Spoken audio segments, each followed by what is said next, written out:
Hello दोस्तों, आपका हमारे YouTube channel MPN online study पे स्वागत है। तो दोस्तों, आज हम बात करेंगे जो कल एग्जाम में पूछे गए सारे क्वेश्चन साथियों, इसके बारे में बात करेंगे। जितने क्वेश्चन मेरे पास पहुंच पाए हैं, लगभग 31 क्वेश्चन हैं जो हमारे पास पहुंच पाए हैं साथियों, वह दोनों तीनों शिफ्टों में मिला के। तो आइए हम बात करते हैं। तो प्लीज़ साथियों, एक बात हम और आपको बता दूं, जितने भी क्वेश्चन हो रहे हैं फर्स्ट शिफ्ट में जो क्वेश्चन आए वही लगभग उसमें से 8-10 क्वेश्चन ऐसे थे जो कि सेकेंड शिफ्ट में पूछे गए थे। तो साथियों, इसमें हम आपको बता दें किसी विशेष एक ट्रेड में नहीं आया था। इसमें हमें कमेंट में सारे ट्रेड के छात्रों ने भेजा है। तो इसमें किस किस ट्रेड वालों में कौन कौन सा क्वेश्चन आया था ये मुझे नहीं है, लेकिन हाँ ये है कि आप सभी को ये क्वेश्चन जरूर मिलेंगे क्योंकि यही सारे क्वेश्चन पूछे गए। और मैं आपको बता दूं ये सारे क्वेश्चन कहाँ से आ रहे हैं, चलिए हम आपको इसे दिखा देते हैं। पहले भी हमने पीडीएफ बना रखे हैं, वहीं से पूरे A to Z 100% क्वेश्चन आ रहे हैं। आप सिर्फ उसी को पढ़ सकते हैं दोस्तों। एक पेज में ज़्यादा से ज़्यादा 250 से 300 क्वेश्चन है, आप उसी 250-300 क्वेश्चन पढ़ के अच्छे नंबर निकाल सकते हैं। तो आइए देखते हैं। इसके पहले भी हम बता रखे हैं और फिर से बता देते हैं। आपको सीधे जाना है भारत स्किल्स पे। तो आपको साथियों सबसे पहले आ जाना है भारत स्किल्स पे। यहाँ पे देख पा रहे हैं क्रोम पे आना है। क्रोम पे आने के बाद आपको ये चीज़ सर्च करना है, भारत स्किल्स गवर्नमेंट.in। आपको इस चीज़ों को सर्च करने के बाद दोस्तों जैसे ही नीचे आएंगे तो आपको पहला ही ऑप्शन मिल जाएगा भारत स्किल्स का।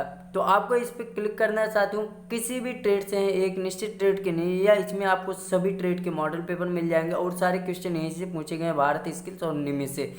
तो यहाँ से आप देख पा रहे हैं दोस्तों, आपको पहला ऑप्शन मिल जाएगा CTS का। ये CTS जो है दोस्तों आपको ITI के लिए आपको पता है, तो आपको CTS पे क्लिक करना है। जैसे ही आप CTS पे टच करेंगे साथियों, आपके सामने कुछ इस प्रकार से इंटरफेस खुल के आ जाएगा। यहाँ पे देख पा रहे हैं आप, इंटरफेस खुल के आ गया।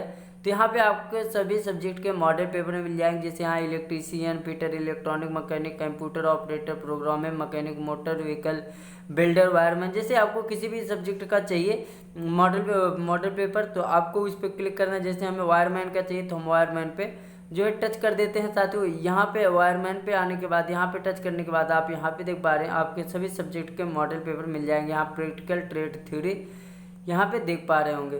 तो आप यहाँ पे टच कर सकते हैं साथियों। यहाँ से आप अपने सभी सब्जेक्ट का मॉडल पेपर प्राप्त कर सकते हैं। तो आई होप आपको यहाँ तक समझ में आ गई होगी दोस्तों। तो आइए हम जानते हैं। यहाँ पे आने के बाद आपको स्टडी मटेरियल यहाँ पे देखना है, क्वेश्चन बैंक है। आपको क्वेश्चन बैंक पे टिक करना है, यही तो मॉक टेस्ट देना है, तो आप यहाँ पे टच कर सकते हैं। जैसे क्वेश्चन बैंक पे आप यहाँ पे टच करेंगे तो आप यहाँ पे नीचे देख पा रहे हो सारे PDF आपके आ गए, एम्प्लॉयबिलिटी, स्किल, थ्योरी। तो आई होप आप यहाँ से तैयारी कर सकते हैं, यहीं से सारे क्वेश्चन आ रहे हैं। तो चलिए हम देखते हैं 3 तारीख को कौन कौन से क्वेश्चन पूछे गए थे। आइए देखते हैं। तो एक क्वेश्चन पूछा गया था साथियों, which steel is used for making files and cool chisel. मतलब किस रेती का प्रयोग हम करते हैं छेनी और रेती बनाने में, कौन से मटेरियल के स्टील का प्रयोग हम करते हैं। तो आपको इसका जो राइट आंसर था साथियों, आपको हमने पहले भी बता रखा है कि हम फाइल और कोल्ड चीजल बनाने के लिए हम हाई कार्बन स्टील का प्रयोग करते हैं। तो आप में से जिन छात्रों ने उच्च कार्बन स्टील मारा होगा उसका राइट आंसर होगा। तो चलिए और हम जान लेते हैं साथियों सभी क्वेश्चन के बारे में। ये क्या पूछा गया था दोस्तों, विरोधी विद्युतवाहक बल EMF के लिए सूत्र। EMF के लिए सूत्र जो होता है वह कौन सा था साथियों, तो आपका राइट आंसर था ऑप्शन है AB = N/60 × P/A। तो जो आपने राइट आंसर मारा होगा वो आपका राइट आंसर होगा। 3 सितंबर में और जो प्रश्न पूछे गए थे दोस्तों, ये एम्प्लॉयबिलिटी के प्रश्न है। ATM का फुल फॉर्म पूछा गया था आपसे। तो ऑटोमेटेड टेलर मशीन जिन जिन छात्रों ने मारा होगा उनका राइट आंसर होगा। और BIS का फुल फॉर्म पूछा था तो ब्यूरो ऑफ इंडियन स्टैंडर्ड था इसका राइट आंसर। और तीसरा एक पूछा गया था साथियों, लैंड वैन ECC का फुल फॉर्म पूछा गया था अलग अलग सेटों में। तो local area network, wide area network और एक्साइज कंट्रोल कोड। तो ये था साथियों। और अगला ILU का फुल फॉर्म पूछा गया था, इंटर लैंग्वेज यूनिफिकेशन। तो साथियों आप सभी छात्र जो है हमें कमेंट बॉक्स में, अगर आप पेपर देने जा रहे हो तो आप कमेंट बॉक्स में जरूर भेजना ताकि हम उसके भी वीडियो बना सकें और ताकि पूरे मात्रा में क्वेश्चन पेपर हमारे पास आ सके। हालांकि जैसे आप सभी को पता है केवल 30 क्वेश्चन आ पाए हैं, तो बहुत कम क्वेश्चन आ पाए हैं। तो आप सभी छात्रों के माध्यम से मेरे पास आते हैं, तो प्लीज़ वही क्वेश्चन भेजना जो कि आपके क्वेश्चन में पूछे गए हों। अगला क्वेश्चन आया था दोस्तों UPS। ये UPS सबसे ज़्यादा पूछा जा रहा है, तो प्लीज़ आप इसे तैयार कर लेना। UPS का फुल फॉर्म यूनिकरप्टेबल पावर सप्लाई, ये सबसे ज़्यादा आता है, तो आप इसे ज़रूर तैयार कर लेना और कमेंट बॉक्स में आप बताना ये क्वेश्चन आया था कि नहीं, लेकिन वह क्वेश्चन जरूर आता है यूपीएस सभी एग्जामों में। अगला क्वेश्चन है विद्युत धारा की इकाई क्या है, यह पूछा गया था, तो इसमें राइट आंसर आपका एम्पियर था। एक एचपी से कितना वाट होता है दोस्तों, 1 हॉर्स पावर में कितना वाट होता है, यह भी पूछा जा रहा है, तो आप इसे तैयार करके जाना। इसमें से जरूर आपको 7 से 8 क्वेश्चन मिलेंगे। 1 एचपी में दोस्तों 746 वाट होता है और 735.5 वाट होता है। जो 746 होता है साथियों वो मीट्रिक प्रणाली में होता है, और जो 735.5 होता है वो ब्रिटिश प्रणाली में होता है। तो आप इसे तैयार करके जरूर जाना।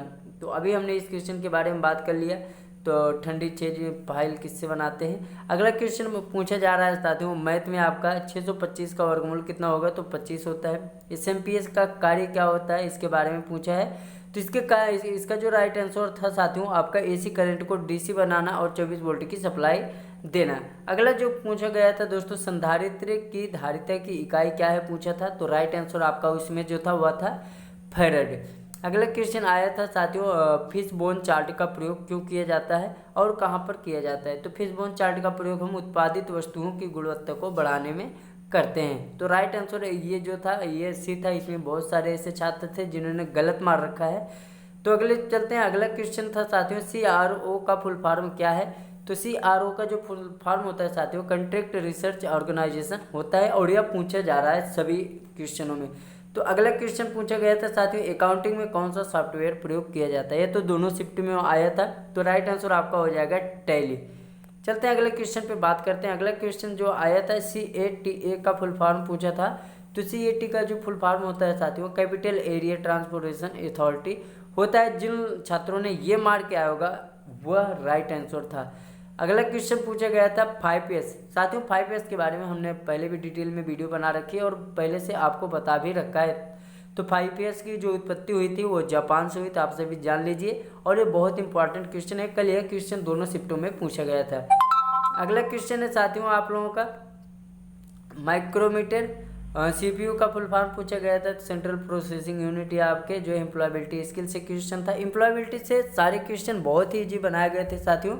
अगला क्वेश्चन पूछा गया था माइक्रोमीटर किस सिद्धांत पे कार्य करता है। तो माइक्रोमीटर जो है नट और बोल्ट के सिद्धांत पे काम करता है, यह तैयार कर लेना है। फीटर से पूछा गया था साथियों वह था प्लास्टिक वेस्ट बिन का कलर कोड क्या होता है। तो प्लास्टिक वेस्ट बिन का जो कलर कोड होता है वो येलो होता है, पीला। तो प्लास्टिक वस्तुओं को हम पीले में डालते हैं, और आप सभी को पता है जो भी हजार्ड वाले वस्तु होते हैं जैसे थिनर पेंट आप लोगों के या और कोई मटेरियल होता है उसे हम रेड में डालते हैं, और ग्रीन में साथियों हम आपके कागज से बनी वस्तुओं को डालते हैं, खराब खाना हो गए उनको डालते हैं। तो आई होप आपको बिन के बारे में हमने पहले बता रखा है और एक क्वेश्चन पूछा भी गया है, तो प्लीज़ इसे तैयार कर लेना। अगला क्वेश्चन था साथियों काली का प्रयोग क्यों करते हैं। तो काली टेप था साथियों, हमने पूरा नहीं लिख पाया यहाँ पे।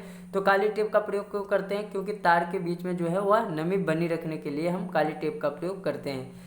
अगला क्वेश्चन है शोल्डर का टिप बना होता है। ये क्वेश्चन पूछा गया था, इसका तो जो राइट आंसर था वो होगा तांबा। आप सभी ने इसका राइट आंसर दे रखा होगा, आई होप हमें पता है क्योंकि इसके बारे में हमने बहुत पहली बार डिस्कस कर रखा है। क्वेश्चन नंबर 24 एक पूछा गया था साथियों 1 पाई रेडियन का मान कितना होता है। यह मैथ का क्वेश्चन था आपका। तो 180 डिग्री होता है पाई रेडियन का मान। अगला क्वेश्चन पूछा गया था किस अयस्क में सबसे ज़्यादा लोहे की मात्रा होती है। यह दोनों टाइम पूछा गया था, तो मैग्नेटाइट में होती है। आयरन का सबसे शुद्ध अवस्था जो होता है दोस्तों वह होता है आपका रॉट आयरन, और गति का जो मात्रक पूछा गया था वह होता है आपका मीटर प्रति सेकंड। तो आप इसे तैयार कर लेना, यह मैथ के क्वेश्चन में था साथियों गति का मात्रक आपका। अगला क्वेश्चन पूछा गया था कॉपर किसका मिश्र धातु है। तो कॉपर जो है साथियों मिश्र धातु है कॉपर और जिंक का, जिसमें आपका 70 + 30% का होता है। तो ये आपका शायद सी था आंसर। तो सी यह आपका ऑप्शन था, तो सी राइट आंसर था इसका। अगला क्वेश्चन पूछा गया था पावर या शक्ति का मात्रक होता है। तो जो होता है वह कौन सा होता है, वाट होता है। और 30 का जो राइट आंसर था डब्ल्यू का फुल फॉर्म क्या होता है साथियों, वर्ल्ड वाइड वेब। भाई बहुत ही इंपॉर्टेंट क्वेश्चन है, ये आपके एम्प्लॉयबिलिटी में पूछा गया था। तो साथियों आई होप आपको समझ में आया होगा। तो अगर आप भी पेपर देने जा रहे हैं तो प्लीज़ साथियों आप कमेंट बॉक्स में ज़रूर बताना कि सर ये क्वेश्चन पूछा गया था, जिससे हमें आसानी हो और ज़्यादा से ज़्यादा क्वेश्चन जो है तैयार करके आना। जिन जिन छात्रों ने दिया हो वो हमें कमेंट बॉक्स में ज़रूर बताया कि इनमें से कितने राइट आंसर मार के आए। Thank you.